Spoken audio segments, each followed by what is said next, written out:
Afternoon, Your Honor. Thank you very much.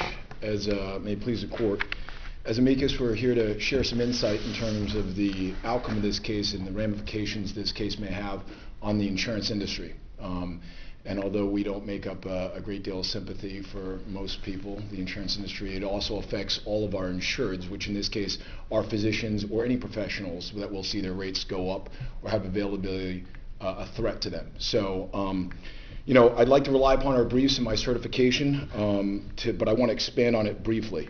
Our job as an insurance industry is to create some sort of certainty when it comes to what we're going to charge our professionals, or in this case it's doctors, in a field of uncertainty, where we don't know what that exposure is going to be.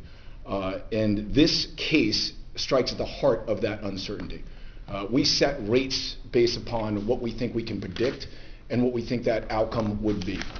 If plaintiff attorneys are allowed to simply fall asleep at the wheel regarding doing their obligation of pursuing a case and being able to refile these cases continuously with minors, we will have uncertainty with how much we can charge, in particular, physicians in this specialty are obese. Yes, Your Honor. If the adults had filed their claim, with or without let's say without an affidavit of merit, and they get dismissed, and 5 years, 10 years, 13 years later, the guardian files on behalf of the minor, you'd be in the same position. Yes, Your Honor. We would not. Well, we wouldn't be in the same position in the sense that in the first 120 days of our suits, it's estimated, and it's not in our certification in complete detail, but we spend about 10 to 20% of our costs in that first 4 months.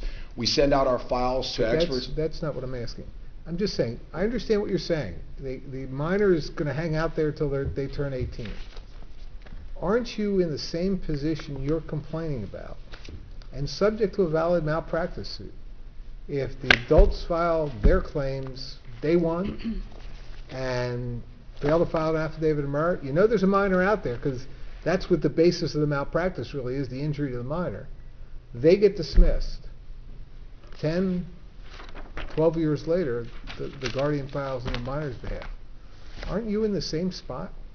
Well, in terms of a total exposure, yes, we're in the same spot. In terms of our expenses related to that exposure, no, we're not. Because so if costs are assessed, are you in the same spot? No, because if they're able to refile, I mean, you're comparing this if they can refile all the time and get dismissals because they're minors. No, I'm not suggesting that would be an appropriate rule. I'm just asking if you're in the same spot under my circumstances.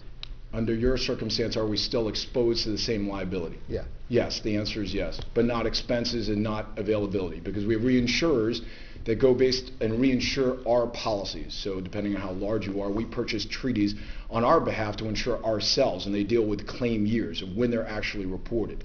So anytime you have this uncertainty of knowing when an exposure is actually at risk for us, we have uncertainty with our reinsurers as well. But don't you have that exposure the minute he files his complaint? We do have the exposure. The problem is not the exposure. The problem is how we actually build this into our costs to physicians.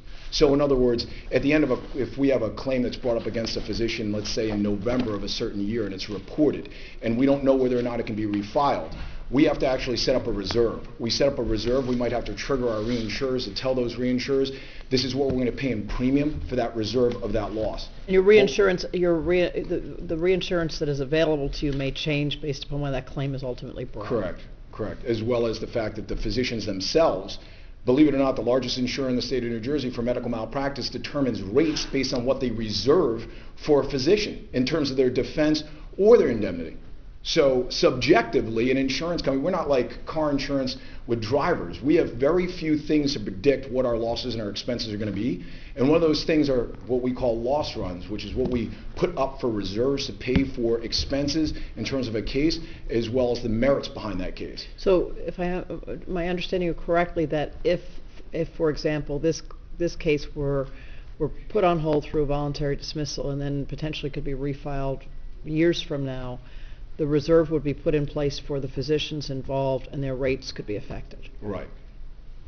As a friend of the court and a representative of industry, do you have any concerns about automatic notice going out from the court, general notice to all parties in these sorts of cases? I don't have any concerns with that. I think that's a great idea. One of the things I did want to clarify, though, is I believe the Ferrer Court said 90 days on the presumption that a plaintiff attorney would actually comply with the 60 days. So if they go without 60 days without an affidavit of merit, they're supposed to file a motion to extend that 60 days. So I believe this court said, in order to make sure that we perfect the correct affidavit of merit, we will have a Ferrero conference in 90 days, which was the assumption that a plaintiff attorney would do their job. And that's what we don't have here. The only extraordinary circumstance here is that we have an attorney that believes that they can actually be here today to argue this case. But at the conference, if there was no affidavit, the judge was supposed to remind the attorney to file the affidavit within the remaining time.